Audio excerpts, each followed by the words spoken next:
कायद अवाम ने अपने जान का नजराना पेश किया। मेरे 2 भाई शहीद हुए हैं।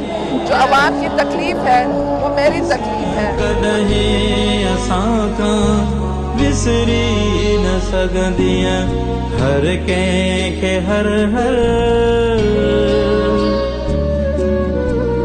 कंहिंखे हर 27 डिसंबर तुंहिंजी यादि ॾियारे पई। शहीद जमहूरियत अगणी वज़ीर आज़म शहीद राणी मोहतरमा बेनज़ीर भुट्टो के 27 डिसंबर योम शहादत के मौके ते ख़िराज तहसीन पेश करियूं था।